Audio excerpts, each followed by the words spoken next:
Today we take a look at an advanced way of using curves, as well as all of the versus curves.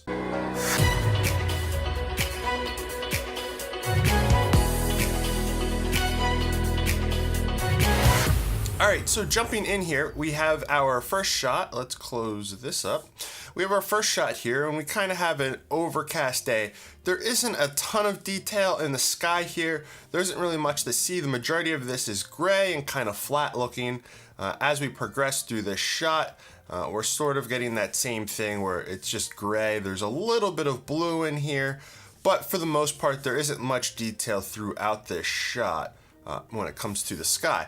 If we take a look over here, traditionally it starts on keyframes, but you can click this little button to see your scopes, and we can actually see the information for each of the channels. And what we'll notice is that right here along the top, nothing's actually touching it. It's right below it. So we have some space that we can work with this, because all of this isn't clipped. Clipped is when you have your values pushed to the top like this, and then you just have a solid color.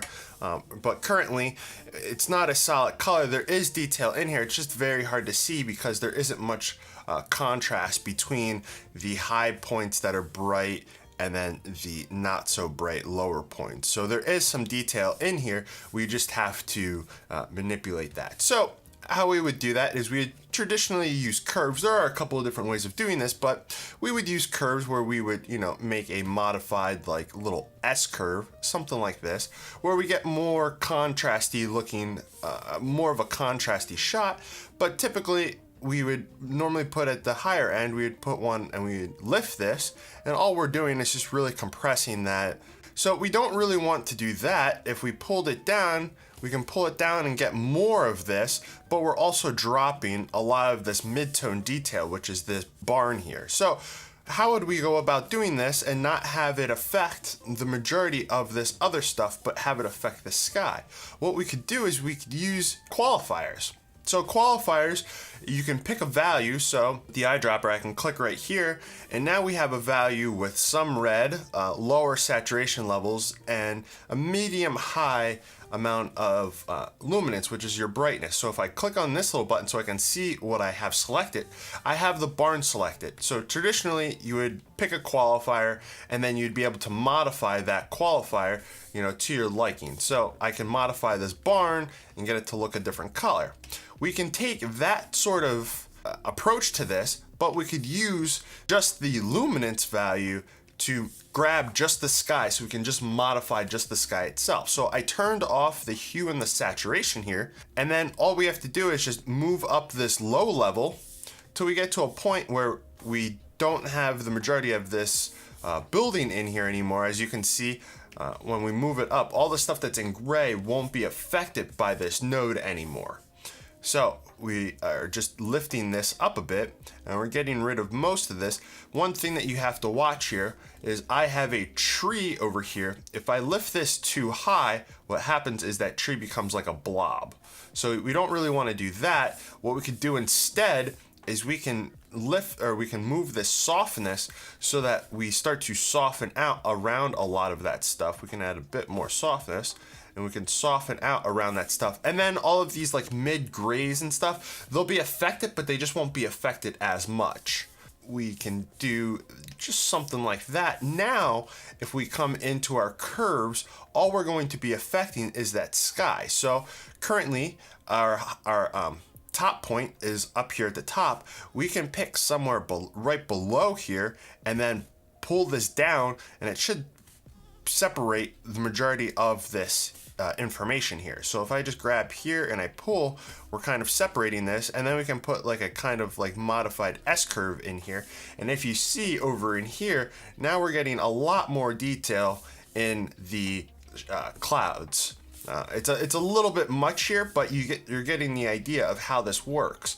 Additionally, something else that you could do is you could use your contrast setting down here and just move your pivot. So how a pivot works is our contrast is affecting this whole thing, and our middle point is right here. The pivot is where that middle point is. So if we would move that pivot to something else, what you'll notice is now the pivot moved up and it started to separate this data up here. So we're sort of getting that same thing. And it's not so intense as when we were using the curves adjustment here. So that's kind of another way of doing this. And we don't have the blotchy stuff that was over here because it's moving everything kind of uniformly. So now we have the ability to affect the sky here. We could change its color. If we wanted to, we could go into our temperature and we can adjust the temperature, make it warmer or cooler, and so on. That's one way of working to modify your curves, is by using a qualifier to select just an area, and then we can use our curves adjustment. So let's go on to another shot here. So this shot is just I just wanted to grab this shot quick because it's just a bunch of color. If I boost up the saturation, what we can see here is we have a reddish color and a blue color that's coming through some of these glass chess pieces. So if we come up here to our curves, we have our customs curves, which we've been using, and most people understand curves as being these curves that you can adjust the red, green, and blue channels, or you can combine them and affect them all together, or just click Y and then just affect luminance. So if we drop down to, let's say, hue versus hue, what you can do is you can take a color value and you can change it into a different color value. So here is our color wheel. If we wanted to take a red and make it blue, we could just move those colors around. If you were to grab your offset wheel and move everything to the blue, you're affecting everything around as well. But we can, with the hue versus hue, we can pick just a color value. So we clicked right here with our qualifier selected, and when you go into these curves, it's automatically selected. And once you select a color, then it's going to pick that color and a little bit to the left and to the right of it. And now right here, the outline is where that color resides. We can move this up or down and we can adjust that particular color. Now there's a bit here that is kind of looking a little bad. If you wanted to add a bit more of it in, you could just slide this over, and now we're getting a little bit better with the gradient here. When you're moving these to try to reset them, it's the one that's active is always the one that is the outline of the circle. You could just simply click down here and it'll reset. Over on the curves, if you want it to reset or get something to come back, you could just hold the Alt and then it would snap. It would snap back there. So, and as well, if we were to move this, we could always snap. But yeah, that's how that would work. Now going back over into our hue versus hue, obviously this doesn't look very good. So how could we use this hue versus hue in an actual shot? So if we come over to an actual shot, this was shot with a Sony camera, and for some reason, tungsten lights like these Edison bulbs, they don't really look that great. It's a weird yellow. It looks kind of like a sick yellow. I don't know why it is what it is, but we can modify this, and it's a very slight modification. All we want to do is just add a little bit of like an orangey, reddish into here, and it'll really make this look a lot better. So if we were to click somewhere in here to get a yellow, and then we could just simply just modify this just so slightly, I would say something just like that, and then just bring this down a little bit and add a little bit of red into here. And we will bring this endpoint down, and just clicking here, we'll have it go to 0. And now we're kind of getting somewhere. There is a bit more, it's kind of milky. So let's just add another node in here and just drop down our value a little bit and get kind of a little closer to where we probably want to be. I would say something like that. Okay, so now we're sort of getting somewhere. So where we were, that gross yellow, to kind of where we're at now, everything's looking a little bit better. There's a little bit of extra red in some of the areas. As you'll see up here, there's a little bit of red. I don't know if that'll show through YouTube, but there's a little bit of red up here.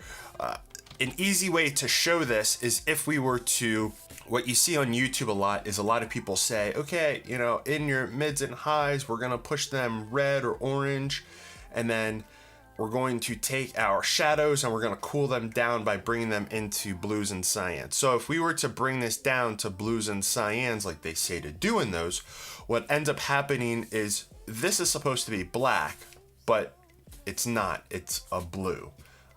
And you get a lot of these like color casts that personally I can notice, and I don't think that it looks very appealing. So what I would do to not have that amateur-ish look there is just take a look into a shadow, any shadow, anywhere in your house, wherever it may be. And what you'll notice is where things are lit, they have a good level of saturation, and then as they go into the shadows, what ends up happening is that saturation, that brightness and color starts to diminish. It doesn't turn blue, it's just diminishing. Now if you're outside and you have a warm sun beating on the side of one mountain and on the other side there isn't a sun, and then you have like some type of like atmosphere diffusion off into the distance, obviously the other side is going to be a little more on the blue-ish side. But we're not outside here. We're inside. We have black TV screens and a speaker over here, as well as her shirt, and we have this blue tone that's being added to a lot of this. So we would want to get rid of that, obviously. And then back in here, this is starting to look purple because we had red. It's red bricks. We're adding blue into there. It's a darker value, so it's adding that blue on there. So we're also getting purple back here. So let's get rid of some of that. If we come into our luminance versus saturation, what we're taking is luminance levels and we're reducing the saturation for this. So we could just click down here, and this is going to give you a good starting point for your shadows and where they fall off. We could just bring down some of the saturation in a lot of this, and what you'll notice is that in our screen we start to lose that saturation. Actually, let's make this on another node so we can turn this on and off. But what you'll see is as we pull this down, you'll start to reduce the saturation over here. You can also click there and you can get where that value falls. So you could bring this down. You don't want to go overkill on this because if there is some luminance in an area, you are going to have some color. So just don't go crazy with it. But that's the overall idea. A lot of the darker values, you're going to want to not really have much color in them because they're not being lit up by anything to represent that color. But there will be some color in things that are in shadows, just not much. So that is a way, as you can see, the blue here, and now it's a black and it's looking a bit better, as well as, everything else. His hair isn't blue anymore. It's represented by black, which is, I would think that someone that has black hair isn't going to go and get it dyed for a shoot, and it is still black. Okay, so that is one way of using the luminance versus saturation. We talked about the hue versus hue. Now let's go into how hue versus saturation works. Now, to make, if you're just jumping into DaVinci Resolve and you don't understand how I'm making these other nodes, you can just simply come up to, wow, where the hell is it? You can come up to color and then nodes and then add node here. It's just Alt S. You can also come over here. You can click over here, add node, and then you can pick a node to add. Okay, so now that I have a clean node that I'm going to be adding here. Hue versus saturation, it's just simply what it is. You can pick a color and you can make it more saturated. If you want it the bottle or her shirt, so let's just pick her shirt, and now I can add more saturation into her shirt. As you can see here, we're just adding more saturation into things, and as you can see, everything else that is a similar value is going crazy. So we could just simply take a mask, or also known as a power window, and then just select an area that you want to have affected by that particular selection, and then there we go. Now we have just her shirt is affected by it, and it's showing that red value. We could also change the color of it if we wanted to, but that's the idea here. A lot of the times where I personally use this is, let's say I have a shot of a park and there is a stop sign in the corner, but I really want to get bright saturated grass that looks great, as well as a nice blue sky. But then we have a stop sign there that is just blazingly bright red. We can tone down that red a little bit by picking that red, dropping down that saturation, and then we have a shot that looks a little bit better. And that stop sign, or if you're looking at this, you can see, boom, look at how bright that red shirt is. You can bring things back into your grade. So if you have something that's really saturated, you can bring it back into your grade so that it looks a little bit better. The next thing that we have here is sat versus sat. So the idea with sat versus sat that I personally use it for is if I'm trying to recreate a look, or I'm trying to recreate like a film look or something of that nature. What ends up happening with a lot of film stuff is you don't really have saturation levels that are really bright. You do have a good saturation level across everything, but it's not really bright. So you want to take, all of your saturation and you want to bring it up, but you're going to have, if you just move the saturation curve, it's going to move everything. So you're going to have a couple of pieces of saturation that are going to move up faster. And if you can see over here, because we have her shirt that's so saturated, this is the red. If you don't know how vector scopes work, it's pretty much set up the same way as a color wheel. We have red, magenta, blue, cyan, green, and yellow. Same exact way as here. And then we have these little pieces. I just turn this up to 2x so that we can see it a bit better. We can see these pieces that are out and how bright they are. And you can see the majority of this shot is kind of on the red side, and it's represented here. Let's say we wanted to tone all of the really the outliers, I would call this. We want to tone those back.